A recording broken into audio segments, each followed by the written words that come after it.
Live.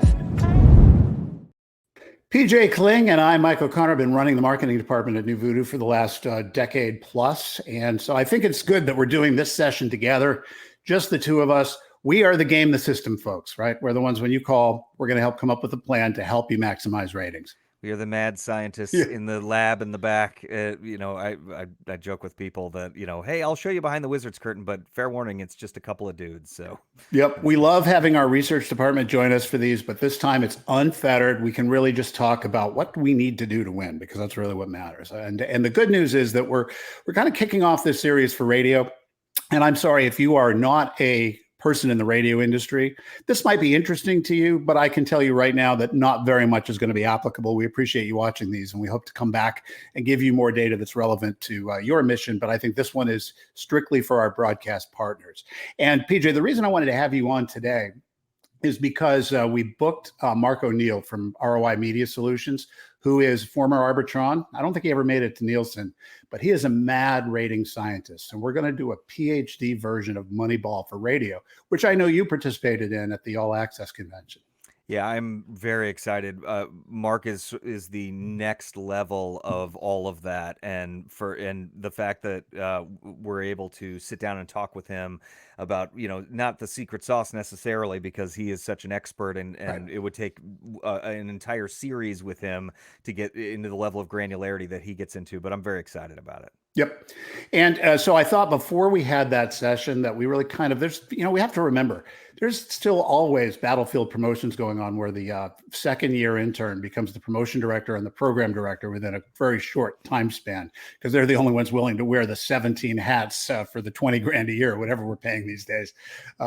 So we think that it's important to kind of reset and get back to basics. I wanted to do a little kind of 101 using all of the data that we've kind of aggregated over the years to talk a little bit about exactly who is a ratings prospect and how are they different.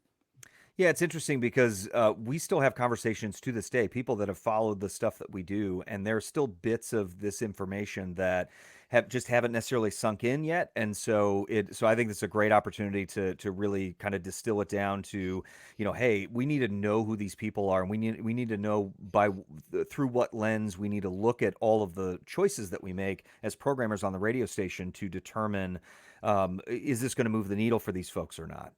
So let's start with this letter goes out en masse. This is kind of the first volley that Nielsen makes to begin impaneling people or getting them enrolled in the diary process, depending upon the market size. And so you get a little compensation for agreeing to take the phone call. And then you go through a screening process. And at the end of the day, we know that certain household types are far more likely to participate because we've been doing this research for decades. How many studies has it been?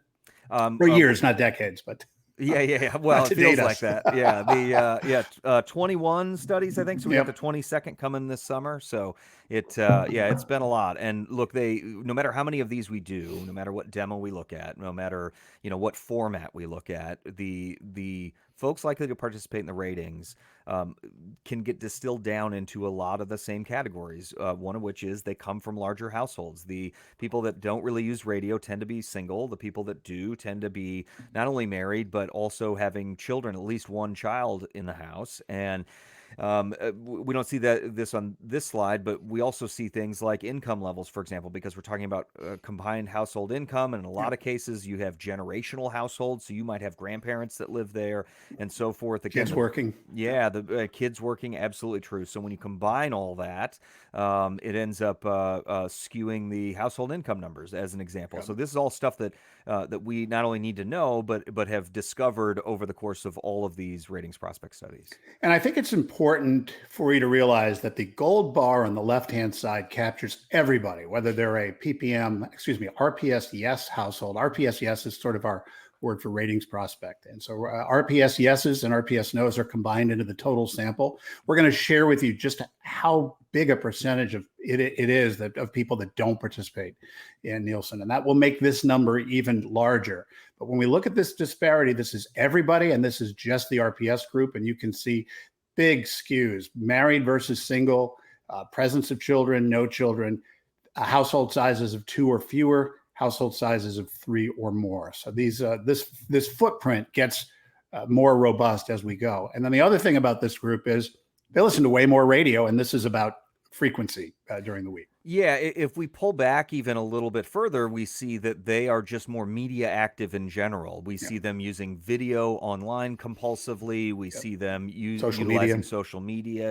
A bunch. And so radio falls into that same kind of category. They are just more media active. As Lee likes to put it, they are periscope up people. They adopt things quicker. They and they're just more engaged, which people that write Netflix pissed off about their show getting canceled. Right. Yeah. And so we can use that to our advantage. I mean, from a marketing perspective, it's great because we have all kinds of different avenues that we can go find these folks. If they were less so, if they used media just that much less, but participated in radio more, then that would be a much harder prospect for us. So we like the fact that they are very media active. So keep in mind that we're talking about 52% of those likely to participate in the ratings that are reporting 3 or more days of listening per week to radio. Compare that to then the total sample, under 40%. And the folks that are the subset of that total sample that will not participate, those numbers get even more egregious. And so that was horizontal. This would be kind of the vertical representation. And this is daily TSL.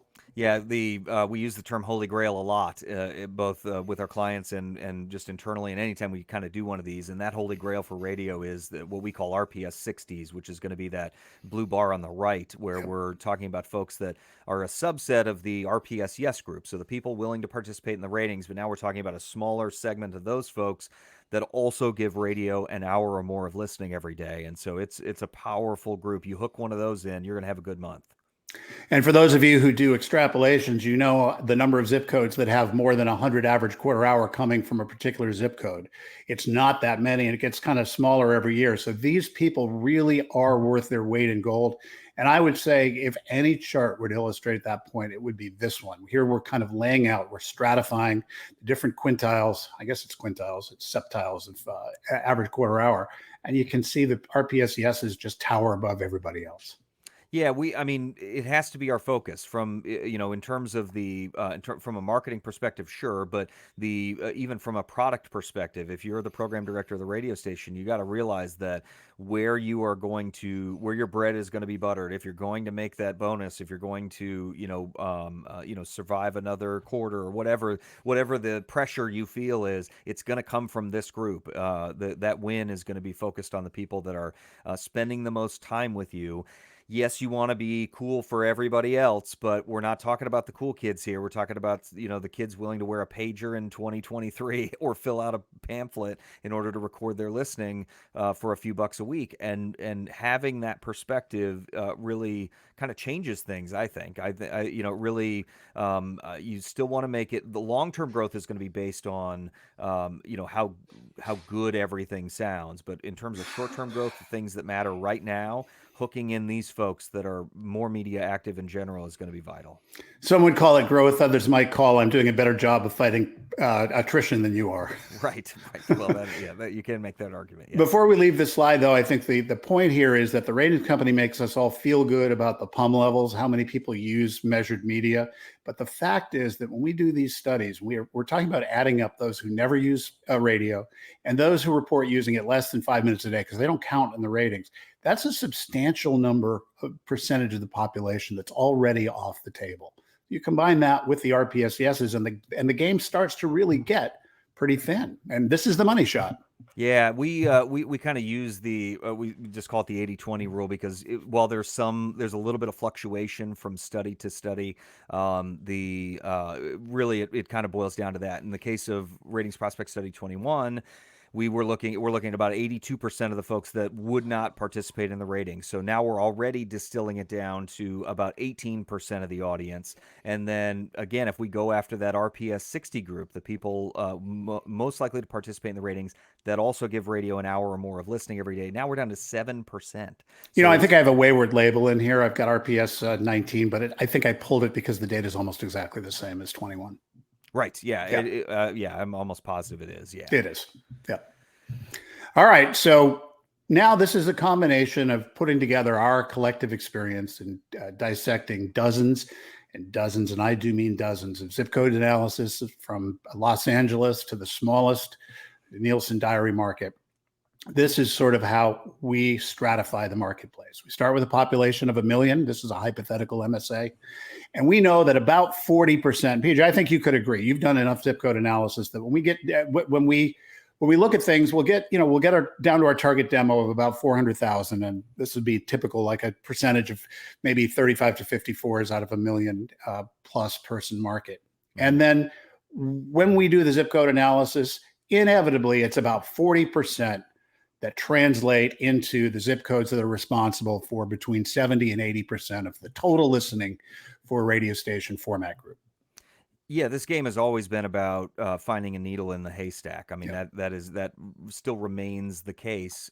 However, part of our focus has always been, well, how do we shrink the haystack? The needle's always the same size. So it's, in a market like Chicago, we've got 8 million plus people here, and we've got, 2,700 meters that are determining the livelihood of everybody in radio here. So the needle is still the same size, but if you can shrink that group down, you're not papering 1 million people and spending just gobs of money trying to, have effect there. You're already focused on target demo. You're already focused on hot zips where we know the listening already is, and then the secret sauce starts to come in. Yeah, you hire us to get you from 160,000 to 32,000. That'd be the percentage of folks likely to participate in ratings, and then of course that holy grail group of a little bit more than a third of them that are the heavy TSL RPS yeses. That's the bullseye over there on the right. Yeah, and in an era of shrinking budgets, where it makes you just that much more cost efficient to be able to go after fewer bodies,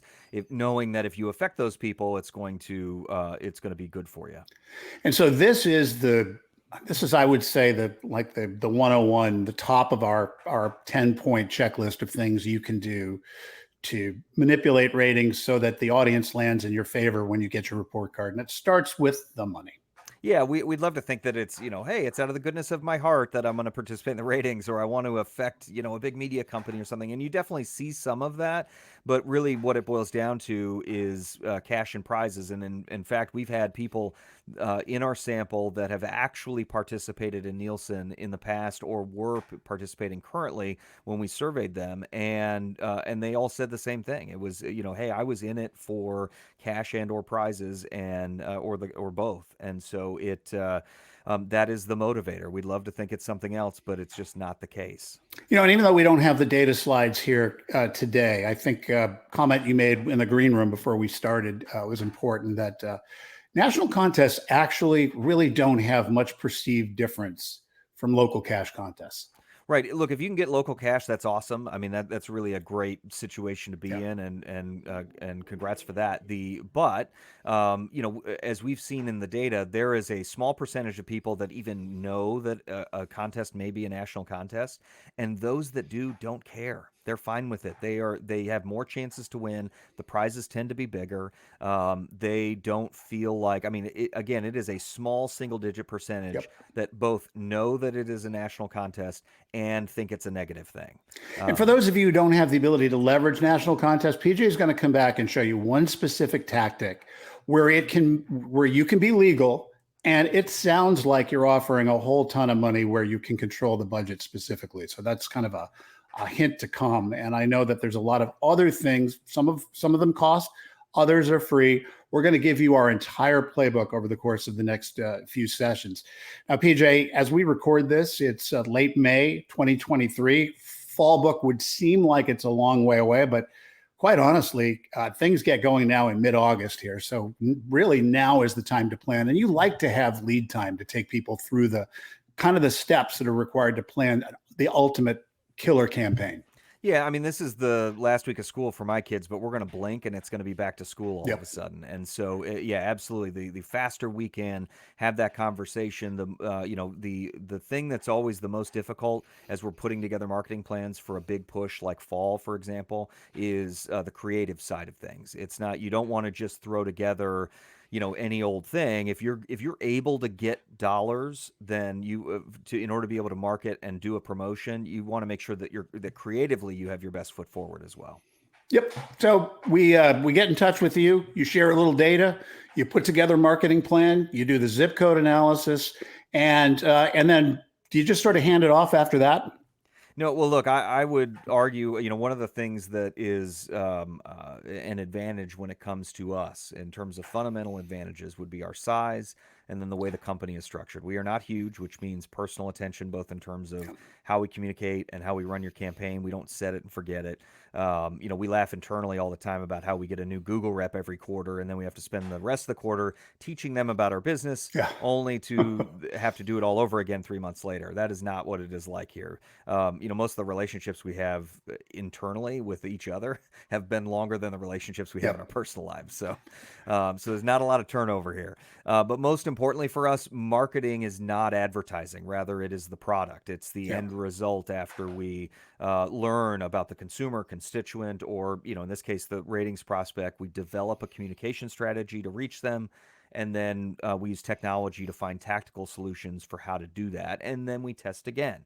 It's all very cyclical. So if there's a need and we don't have something in our toolbox, we will go find it or build it. So all three phases of the company: research, marketing, and digital. We joke that it's the two of us mad sciencing all this, but the reality is that we have a whole department. The ladies in the department who keep us sane and who are incredibly brilliant and do so much of the heavy lifting, and Matt and so forth. Everybody working in concert in order to achieve your goals. These are really uncertain times, and the downsizing is happening everywhere. And we are basically an extension of your promotion and marketing team for as long as the engagement, as long as we're engaged. And that gets right through until the final metrics where we make recommendations of what we could all do better the next time. Yep. And if you want to get to us, tell me more at NuVoodoo.com, or you can get to me directly, PJ@NuVoodoo.com. Excited to show you more in the upcoming sessions too. Can't wait. It's going to be fun. Thanks so much, and we'll see you again next time. NuVoodoo builds digital products and conducts research and marketing campaigns for clients. It's easy to get in touch. Drop us a line at tellmemore@NuVoodoo.com.